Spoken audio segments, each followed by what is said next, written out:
बिस्मिल्लाहिर्रहमानिर्रहीम अस्सलाम वालेकुम। क्या हाल है आप सबके।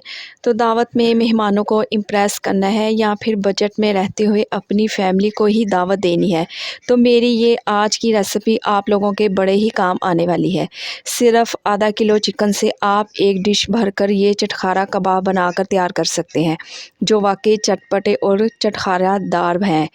तो रेसिपी को एंड तक देखें, अच्छी लगे लाइक कर दें और चैनल को भी सब्सक्राइब कर दें। तो देर किस बात की, चलें फिर जल्दी से मुंह में घुल जाने वाले ये चिकन चटखारा कबाब बनाना स्टार्ट करते हैं। तो चिकन चटखारा कबाब बनाने के लिए सबसे पहले हरा मसाला देख लें। तो यहाँ पर मैंने ले लिया है जी 3 से 4 मेरे पास है लहसुन के जवे, 1 इंच का टुकड़ा है मेरे पास अदरक, 5 से 6 हरी मिर्चें हैं और एक बड़े साइज़ का मैंने यहाँ पर ले लिया है जी प्याज, आधी गट्ठी मैंने ले ली है धनिया। अब सारी चीज़ों को चॉपराइज कर लेंगे। तो यहाँ पर जी मैंने एक चॉपर ले लिया है, इनको बारीक पीस लेंगे। तो खुशबूदार हरा मसाला एकदम से डन है। ये देखें, बिल्कुल मैंने इसको बारीक पीस लिया है। वैसे तो इसको चिकन के साथ भी पीस सकते हैं, लेकिन क्या है कि प्याज के बड़े बड़े पीसीस इसमें रह जाते हैं। अब हमने इसमें डालना है कबाब बनाने के लिए चिकन। तो मैं यहाँ पर बोनलेस चिकन का इस्तेमाल कर रही हूँ। बिल्कुल मैंने छोटे छोटे इसके पीसीस कर लिए हैं। तो हाफ़ के जी यहाँ पर मैं इस्तेमाल कर रही हूँ। तो चिकन चटखारा कबाब बना रहे हैं, तो इसमें डालेंगे चटपटे मसाले। तो यहाँ पर सबसे पहले डालेंगे जी नमक है मेरे पास, हाफ़ टी स्पून ये डाल देंगे। इसके साथ ही मैं इस्तेमाल करूँगी सुरख मिर्च का पाउडर है मेरे पास 1 टीस्पून, हल्दी पाउडर डाल देंगे हाफ़ टी स्पून, साबुत सफ़ेद ज़ीरा इसमें डाल देंगे हाफ़ टी स्पून, धनिया पाउडर इसमें डालेंगे 1 टीस्पून। इसके अलावा मैं इसमें शामिल करूँगी हाफ़ टी स्पून है मेरे पास ज़ीरा पाउडर। इसके साथ ही मैं चिकन पाउडर का भी इस्तेमाल करूँगी, 1 टीस्पून इसमें डाल देंगे चिकन पाउडर। अगर आपके पास ये नहीं तो आप इसमें एक चिकन क्यूब्स भी डाल सकते हैं। इसके साथ ही खुशबूदार घर का पिसा हुआ गरम मसाला भी इसमें डाल देंगे हाफ़ टी स्पून। तो चिकन चटखारा कबाब बना रहे हैं तो चिकन में फ़ैट बिल्कुल भी नहीं होता, तो इसलिए मैं इसमें 2 टीस्पून कुकिंग ऑयल डाल रही हूँ। आप मक्खन या घी भी इसमें डाल सकते हैं। इससे कबाब बहुत सॉफ्ट बनकर तैयार होंगे। आप सारी चीज़ों को बिल्कुल बारीक पीस लेंगे। तो यहाँ पर जी इसको मैं बिल्कुल फाइन मैं पीस चुकी हूँ। तो अभी तक मैंने बाइंडिंग के लिए कुछ भी ऐड नहीं किया। आप ब्रेड भी डाल सकते हैं या फिर मेरी तरह बेसन भी ये ले सकते हैं। तो यहाँ पर मैंने ले लिया जी हाफ़ कप है मेरे पास बेसन, यानी कि 4 टेबल स्पून आप ले सकते हैं। इनको बिल्कुल लो टू मीडियम फ्लेम पे अच्छे से भून लेंगे।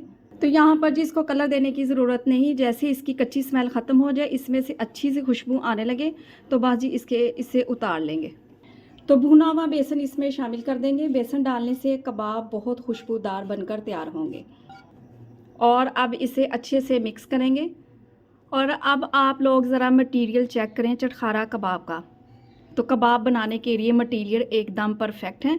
तो यहाँ पर मैंने ले लिया जी हल्का सा ऑयल, इस तरह से ग्रीस करेंगे और यहाँ पर 1 टेबल स्पून के करीब मटीरियल उठाते जाएंगे और बिल्कुल बाइट साइज़ में कबाब बनाते जाएंगे। ये देखें जी कुछ इस तरीके से। और ये देखें जी सारे के सारे कबाब बनाकर मैं रेडी कर चुकी हूँ। तो यहाँ पर जी मैंने एक फ्राई पैन ले लिया है और इसमें शामिल करूँगी 2 टीस्पून के करीब कुकिंग ऑयल। आप तवा ले लें या फिर मेरी तरह फ्राई पैन भी आप ले सकते हैं, लेकिन कढ़ाई का इस्तेमाल नहीं करेंगे। कढ़ाई में ये होगा कि ये कबाब आपस में चिपक जाएंगे। तो जैसे ही ऑयल गर्म हो जाए तो कबाब को ऑयल में डालते जाएंगे और इस तरह से इनकी साइड चेंज करते जाएंगे। और माशाल्लाह से कलर चेक करें कितना खूबसूरत कलर आया इसका। तो जैसे ही दोनों साइड पे अच्छा सा कलर आ जाएगा तो मैं इन्हें उतार लूँगी। मगर रेसिपी अभी यहाँ पर ख़त्म नहीं हुई। तो यहाँ पर मैंने ले ली है जी एक कढ़ाई और इसमें शामिल करेंगे 2 टीस्पून के करीब कुकिंग ऑयल के। तो ऑयल गर्म हो जाए तो इसमें डाल देंगे फ्राई किए हुए कबाब।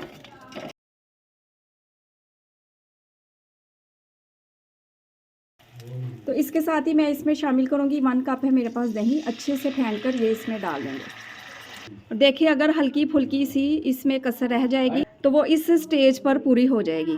तो अब हमने यहाँ पर देना है इसको फ्लेवर। तो मैं यहाँ पर कुछ सब्जियों का भी इस्तेमाल करूँगी। एक बिल्कुल छोटे साइज़ का टमाटर ले लें, एक छोटे साइज़ का ही मैंने यहाँ पर ले लिया है प्याज और एक छोटे साइज़ की मैंने यहाँ पर ले ली है जी शिमला मिर्च। इसके साथ ही मैं इसमें डाल दूँगी हाफ़ टी स्पून है मेरे पास चाट मसाला और इसको करेंगे अच्छे से मिक्स। और ये देखें जी दही का सारा पानी ड्राई हो चुका है, ऑयल भी सेपरेट हो चुका है। तो सब्जियां जो हैं ये बिल्कुल हल्की सी सोते हो चुकी हैं, इनको ज़्यादा सॉफ्ट नहीं करेंगे, इनमें हल्का सा क्रिस्पीपन रखेंगे। और माशाल्लाह से आप अभी से इसकी लुक चेक करें, लग रही है ना एकदम टेस्टी। फ्लेम ऑफ करेंगे और गर्मा गर्म इसे सर्व करेंगे। तो आप इन्हें चावल, रोटी, पूरी, पराठे के साथ सर्व करें। तो मैं यहाँ पर इसे दही पुदीने वाली हरी चटनी के साथ सर्व कर रही हूँ। तो मैं अभी आपको चेक करवाती हूँ कि ये कितने सॉफ्ट बनकर तैयार हुए हैं। रेसिपी बहुत आसान है। तो रेसिपी बहुत आसान है, इसे बनाना तो बनता है। रेसिपी बनाएं तो अपना फीडबैक लाजमी दें।